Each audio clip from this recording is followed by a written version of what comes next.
दिल्ली के दक्षिण पूर्वी हिस्से में बसा लाजपत नगर एक ऐसा इलाका है जहां रंग बिरंगे बाजारों की चहल पहल और गलियों की भीड़-भाड़ रोजमर्रा की जिंदगी का हिस्सा है।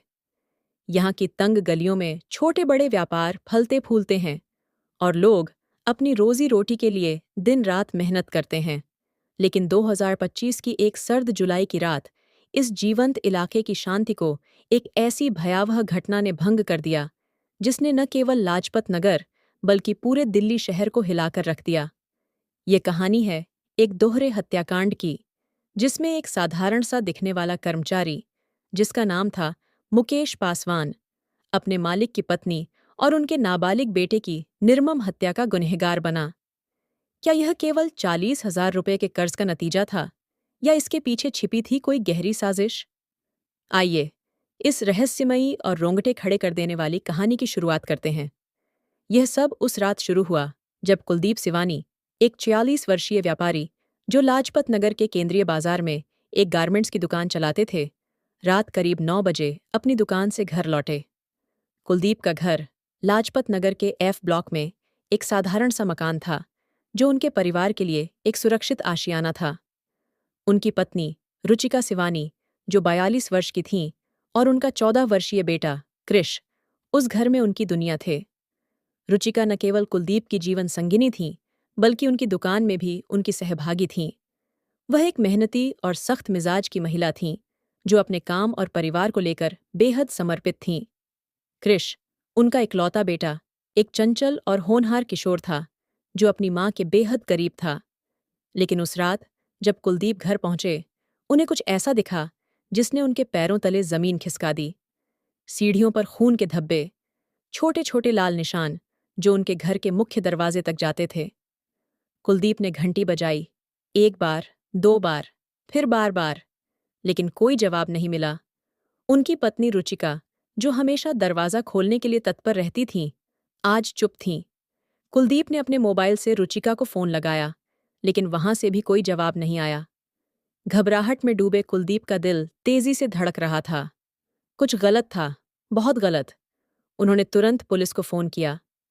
रात 9:40 में पुलिस को एक पीसीआर कॉल मिली, जिसमें कुलदीप ने बताया कि उनके घर के बाहर खून के निशान हैं और उनकी पत्नी और बेटा कोई जवाब नहीं दे रहे। पुलिस की एक टीम तुरंत मौके पर पहुंची। घर का मुख्य दरवाजा भीतर से बंद था। कई बार दस्तक देने के बाद भी जब कोई जवाब नहीं मिला, तो वरिष्ठ अधिकारियों की मौजूदगी में दरवाजा तोड़ा गया। जो दृश्य पुलिस ने घर के भीतर देखा, वह किसी के भी रोंगटे खड़े कर देने वाला था। रुचिका का शव बेडरूम में पड़ा था, खून से लथपथ। उनके गले पर गहरे घाव थे, जो किसी धारदार हथियार से किए गए थे। और फिर बाथरूम में कृष का शव मिला, उसी तरह खून में डूबा हुआ। दोनों की हत्या बेरहमी से की गई थी। यह एक साधारण चोरी या लूट का मामला नहीं था। यह एक सुनियोजित और क्रूर हत्याकांड था। पुलिस ने तुरंत जांच शुरू की। कुलदीप, जो सदमे में थे, ने पुलिस को बताया कि उनकी दुकान पर काम करने वाला एक कर्मचारी, मुकेश पासवान, हाल ही में रुचिका के साथ तीखी बहस में उलझा था। मुकेश, जो बिहार के हाजीपुर का रहने वाला था, कुलदीप की दुकान पर ड्राइवर और सहायक के रूप में काम करता था। वह उनके घर भी आता जाता था, क्योंकि उसे परिवार का भरोसा हासिल था। लेकिन क्या यह भरोसा ही इस हत्याकांड का कारण बना? पुलिस को एक शुरुआती सुराग मिला था, लेकिन सवाल यह था कि क्या यह केवल सतह को छूता हुआ था, या इसके पीछे कुछ और गहरा छिपा था? क्या मुकेश ने केवल गुस्से में यह कदम उठाया, या उसकी मंशा कुछ और थी? इस कहानी का पहला अध्याय यहीं से शुरू होता है, जहां एक साधारण सा कर्मचारी एक परिवार के लिए काल बन गया। लाजपत नगर की उस रात की खामोशी को भेदते हुए पुलिस ने अपराध स्थल की गहन जांच शुरू की। रुचिका और कृष की हत्या की खबर ने पूरे मोहल्ले को स्तब्ध कर दिया था। पड़ोसी, जो इस परिवार को वर्षों से जानते थे, ये विश्वास ही नहीं कर पा रहे थे कि उनके बीच इतनी भयानक घटना घट सकती थी। कुलदीप की दुकान, जो लाजपत नगर के केंद्रीय बाजार में एक जाना माना नाम थी, अब चर्चा का केंद्र बन चुकी थी। लेकिन इस कहानी का असली केंद्र बिंदु था मुकेश पासवान, वह कर्मचारी जिसने इस परिवार के साथ विश्वासघात किया। मुकेश, 24 वर्षीय एक युवक, बिहार के हाजीपुर से दिल्ली आया था, अपने लिए बेहतर जिंदगी की तलाश में। कुलदीप की दुकान पर वह पिछले कुछ वर्षों से काम कर रहा था।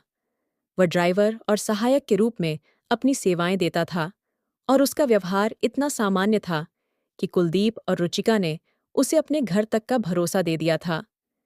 लेकिन इस भरोसे के पीछे एक ऐसी कहानी छिपी थी जो धीरे धीरे सामने आने वाली थी। पुलिस की प्रारंभिक जांच में पता चला कि मुकेश और रुचिका के बीच हाल ही में तनाव बढ़ गया था। रुचिका, जो दुकान के कामकाज में सक्रिय रूप से हिस्सा लेती थीं, मुकेश के काम से असंतुष्ट थीं। वह अक्सर काम से गायब रहता था और झूठे बहाने बनाकर छुट्टियां लेता था।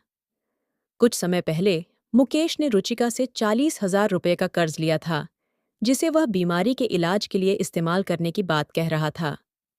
इसके अलावा कुलदीप ने उसे 2 मोबाइल फोन भी दिए थे, ताकि वह अपने काम को बेहतर ढंग से कर सके। लेकिन मुकेश ने इस उदारता का गलत फायदा उठाया। मंगलवार, 2 जुलाई 2025 को रुचिका और मुकेश के बीच एक तीखी बहस हुई। रुचिका ने मुकेश को उसके बार-बार काम से गायब रहने के लिए डांटा था। उन्होंने न केवल उसकी कार्यशैली पर सवाल उठाए, बल्कि उससे कर्ज के 40,000 रुपये और दिए गए मोबाइल फोन वापस मांगे। ये बात मुकेश को नागवार गुजरी। उसने रुचिका को बताया कि वह बीमार था और उसने एक डॉक्टर से मेडिकल सर्टिफिकेट भी बनवाया था, जिसे उसने व्हाट्सएप पर कुलदीप को भेजा था। लेकिन रुचिका को उस पर भरोसा नहीं था। उन्होंने अपने एक अन्य कर्मचारी को मुकेश के पास भेजा, ताकि उसकी सच्चाई का पता लगाया जा सके। जब मुकेश ने रुचिका का फोन नहीं उठाया, तो रुचिका ने उसे फोन पर स्पीकर मोड में डांटा और तुरंत काम पर आने को कहा। यह अपमान मुकेश के लिए असहनीय था। पुलिस पूछताछ में मुकेश ने बताया कि रुचिका की डांट ने उसे अंदर तक झकझोर दिया था। वह खुद को दुकान के अन्य कर्मचारियों का बॉस समझने लगा था और रुचिका का उसे सबके सामने डांटना उसे बर्दाश्त नहीं हुआ। लेकिन क्या यह केवल डांट थी या इसके पीछे कुछ और था? पुलिस को जांच में एक और चौंकाने वाला खुलासा हुआ। मुकेश की नज़र न केवल रुचिका के अपमान पर थी, बल्कि उसके दिमाग में लालच भी पनप रहा था। वह जानता था कि कुलदीप के घर में कीमती ज्वेलरी और नकदी रखी होती थी। उसने इस हत्या को केवल गुस्से का परिणाम नहीं, बल्कि एक सुनियोजित लूट के रूप में अंजाम दिया था। उस रात 3 जुलाई 2025 को मुकेश कुलदीप के घर पहुंचा। सीसीटीवी फुटेज में उसे शाम 7:10 बजे कुलदीप के घर की घंटी बजाते हुए देखा गया। वह अकेला था और उसके पास एक धारदार चाकू था, जिसे उसने पहले से ही अपनी योजना के तहत तैयार किया था। रुचिका ने उसे घर में प्रवेश दिया, शायद यह सोचकर कि वह काम की बात करने आया था। लेकिन जैसे ही वह घर में दाखिल हुआ, उसने रुचिका पर हमला कर दिया। उसने चाकू से रुचिका के गले पर वार किए, जिससे वह तुरंत जमीन पर गिर पड़ी। उस समय 14 वर्षीय कृष घर में ही मौजूद था।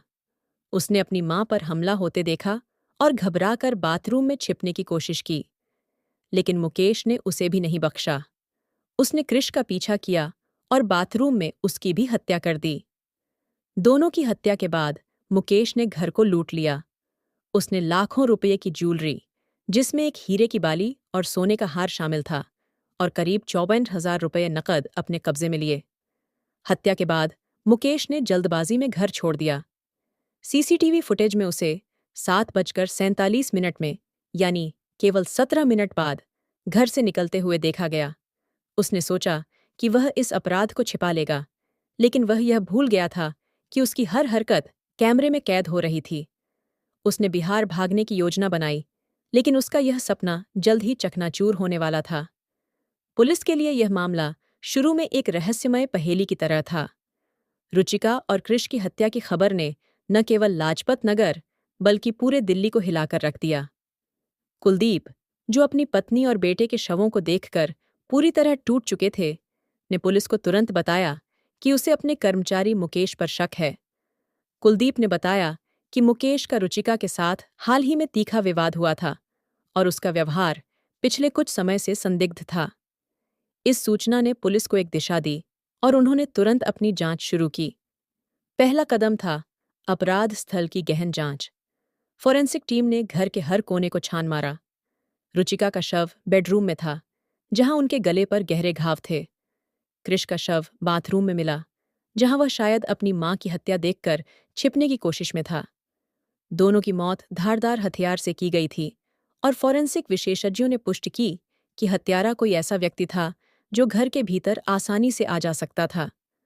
खून के धब्बे जो सीढ़ियों से शुरू होकर बेडरूम और बाथरूम तक गए थे, ये संकेत दे रहे थे कि हत्यारा जल्दबाजी में था। पुलिस ने आसपास के सीसीटीवी फुटेज की जांच शुरू की। लाजपत नगर जैसे व्यस्त इलाके में कई इमारतों पर कैमरे लगे थे और पुलिस को उम्मीद थी कि कोई सुराग जरूर मिलेगा। उनकी उम्मीद सही साबित हुई। पास की एक इमारत के सीसीटीवी में एक शख्स को शाम 7:30 बजे कुलदीप के घर की घंटी बजाते हुए देखा गया। वह 17 मिनट बाद 7:47 में घर से निकला। कुलदीप ने फुटेज देखते ही उस शख्स की पहचान की। ये मुकेश पासवान था। यह एक महत्वपूर्ण सबूत था जिसने मुकेश को सीधे अपराध से जोड़ा। पुलिस ने तुरंत मुकेश की तलाश शुरू की। जांच में पता चला कि मुकेश हाल ही में लाजपत नगर से अमर कॉलोनी में रहने चला गया था। पुलिस ने उसके ठिकाने पर छापा मारा, लेकिन वह वहां नहीं मिला। सूत्रों से पता चला कि मुकेश बिहार भागने की फिराक में था। पुलिस ने उत्तर प्रदेश पुलिस और रेलवे पुलिस जीआरपी के साथ समन्वय किया और एक महत्वपूर्ण सूचना मिली कि मुकेश एक ट्रेन में सवार होकर बिहार जा रहा था। उत्तर प्रदेश के पंडित दीनदयाल उपाध्याय जंक्शन पर पुलिस ने ट्रेन की तलाशी ली और मुकेश को हिरासत में ले लिया। मुकेश की गिरफ्तारी के बाद पुलिस ने उससे सख्त पूछताछ शुरू की। शुरू में मुकेश ने अपराध से इनकार किया, लेकिन जब उसे सीसीटीवी फुटेज और अन्य सबूत दिखाए गए तो वह टूट गया। उसने कबूल किया कि उसने रुचिका और कृष की हत्या की थी। उसने बताया कि रुचिका की डांट और 40,000 रुपए के कर्ज को वापस मांगने की बात ने उसे गुस्सा दिलाया था, लेकिन पुलिस को यह बात पूरी तरह सच नहीं लगी। जांच में पता चला कि मुकेश ने हत्या के बाद घर से लाखों रुपए की ज्वेलरी और 54,000 रुपए नकद चुराए थे। उसके बैग से एक हीरे की बाली, सोने का हार और अन्य कीमती सामान बरामद हुए। पुलिस को शक था कि हत्या का असली मकसद लूट था और रुचिका की डांट केवल एक बहाना थी। पुलिस ने मुकेश के पिछले रिकॉर्ड की भी जांच की। पता चला कि वह पहले भी छोटे-मोटे अपराधों में शामिल रहा था, लेकिन कोई बड़ा मामला उसके खिलाफ दर्ज नहीं था। उसका व्यवहार हाल के दिनों में बदल गया था। कुलदीप के एक अन्य कर्मचारी, सुरेंद्र कुमार, ने बताया कि मुकेश थोड़ा आलसी था और अक्सर काम से गायब रहता था। वह खुद को अन्य कर्मचारियों से ऊपर समझता था और रुचिका की डांट ने उसके अहंकार को ठेस पहुंचाई थी। जांच के दौरान पुलिस ने कुलदीप और उनके पड़ोसियों से भी बात की। कुलदीप ने बताया कि उनका परिवार पिछले 1 दशक से उस घर में रह रहा था और उनकी दुकान उनके दादा के समय से चल रही थी। पड़ोसियों ने भी रुचिका को एक मेहनती और ईमानदार महिला बताया, जो अपने परिवार और व्यवसाय के लिए समर्पित थी। लेकिन इस हत्याकांड ने सभी को यह सोचने पर मजबूर कर दिया कि क्या वे अपने कर्मचारियों पर भरोसा कर सकते हैं। पुलिस ने यह भी जांच की कि क्या मुकेश के साथ कोई और शामिल था, लेकिन सीसीटीवी और अन्य सबूतों से यह साफ हो गया कि उसने यह अपराध अकेले ही अंजाम दिया था। उसकी गिरफ्तारी ने इस मामले को सुलझाने में एक बड़ी सफलता दिलाई, लेकिन सवाल अभी भी बाकी थे।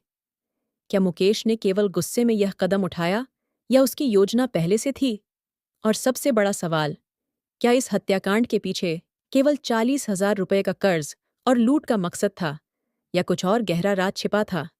मुकेश पासवान की गिरफ्तारी के साथ ही लाजपत नगर के दोहरे हत्याकांड की जांच ने एक नया मोड़ ले लिया। पुलिस ने उसके खिलाफ ठोस सबूत जुटाए थे, सीसीटीवी फुटेज, चुराई गई ज्वेलरी और नकदी, और उसका स्वीकारोक्ति बयान। लेकिन अब यह मामला पुलिस थाने से निकलकर न्यायालय की चौखट तक पहुंच चुका था। साथ ही इस घटना ने समाज में एक गहरी बहस छेड़ दी थी। क्या भरोसे और विश्वास की नींव इतनी कमजोर हो चुकी थी कि एक कर्मचारी अपने मालिक के परिवार को इस तरह निशाना बना सकता था? न्यायालय में मुकेश के खिलाफ हत्या, लूट और सबूतों के साथ छेड़छाड़ के आरोप में मुकदमा दर्ज किया गया। अभियोजन पक्ष ने तर्क दिया कि मुकेश ने सुनियोजित तरीके से इस अपराध को अंजाम दिया था। उसने न केवल रुचिका और कृष की हत्या की, बल्कि घर से कीमती सामान चुराकर भागने की कोशिश भी की। सीसीटीवी फुटेज में उसका घर में प्रवेश और निकलना, साथ ही उसके बैग से बरामद ज्वेलरी और नकदी अभियोजन के लिए मजबूत सबूत थे। मुकेश के वकील ने यह दलील दी कि उसका अपराध गुस्से में किया गया एक आवेगपूर्ण कृत्य था, जो रुचिका की डांट से शुरू हुआ। लेकिन यह दलील कमजोर पड़ गई, क्योंकि पुलिस ने यह साबित कर दिया कि मुकेश ने हत्या से पहले चाकू तैयार किया था और लूट का मकसद भी उसकी योजना का हिस्सा था। न्यायालय में सुनवाई के दौरान कुलदीप ने गवाही दी। वह पूरी तरह टूट चुके थे और उनकी आवाज में दर्द साफ झलक रहा था। उन्होंने बताया कि मुकेश को उन्होंने अपने परिवार का हिस्सा माना था। उसे कर्ज देना, मोबाइल फोन देना और घर में आने जाने की इजाजत देना, यह सब उनके भरोसे का हिस्सा था। लेकिन इस भरोसे का यह अंजाम होगा, यह उन्होंने कभी नहीं सोचा था। रुचिका की मां रेखा मखीजा, जो रोहिणी में रहती थीं, ने भी अपनी गवाही में कहा कि वह अपनी बेटी और पोते की हत्या की खबर से पूरी तरह टूट गई थीं। उन्होंने बताया कि उस दिन दोपहर 4:30 बजे उन्होंने रुचिका से आखिरी बार बात की थी, जब वह दुकान पर थी। उस समय रुचिका पूरी तरह सामान्य थीं। समाज की प्रतिक्रिया इस मामले में बहुत तीखी थी। लाजपत नगर के व्यापारियों में इस घटना ने एक डर पैदा कर दिया। कुलदीप की दुकान के पड़ोसी सतबीर सिंह ने कहा कि अब वह अपने कर्मचारियों पर भरोसा करने से पहले 2 बार सोचेंगे। ये घटना केवल एक परिवार की त्रासदी नहीं थी, बल्कि यह पूरे समाज के लिए एक चेतावनी थी। सोशल मीडिया पर भी इस मामले ने तूल पकड़ा। कई लोगों ने इस बात पर गुस्सा जाहिर किया कि कैसे एक छोटा सा कर्ज और डांट इतने बड़े अपराध का कारण बन सकती थी। कुछ ने यह भी कहा कि यह लालच और अहंकार का परिणाम था, जो आज के समाज में बढ़ता जा रहा है। मुकेश को अंततः दोहरे हत्याकांड और लूट के आरोप में दोषी ठहराया गया। उसे आजीवन कारावास की सजा सुनाई गई, जिसने कई लोगों को राहत दी। लेकिन कुलदीप और उनके परिवार के लिए यह सजा उनके खोए हुए अपनों को वापस नहीं ला सकती थी। इस मामले ने लाजपत नगर के लोगों में एक गहरी असुरक्षा की भावना पैदा कर दी। पड़ोसियों और व्यापारियों ने सुरक्षा उपायों को और सख्त करने की बात कही। कई लोगों ने अपने घरों और दुकानों में अतिरिक्त सीसीटीवी कैमरे और सुरक्षा गार्ड नियुक्त किए। इस हत्याकांड ने एक गहरे सवाल को जन्म दिया। क्या हम वास्तव में उन लोगों पर भरोसा कर सकते हैं, जिन्हें हम अपने जीवन में शामिल करते हैं? मुकेश जैसे लोग, जो बाहर से साधारण और भरोसेमंद लगते हैं, क्या अंदर से इतने खतरनाक हो सकते हैं? ये कहानी केवल एक अपराध की नहीं, बल्कि विश्वास, लालच और मानवीय कमजोरियों की भी है। रुचिका और कृष की हत्या ने न केवल एक परिवार को तोड़ा, बल्कि एक समुदाय को यह सोचने पर मजबूर कर दिया कि वे अपने आसपास के लोगों को कितना जानते हैं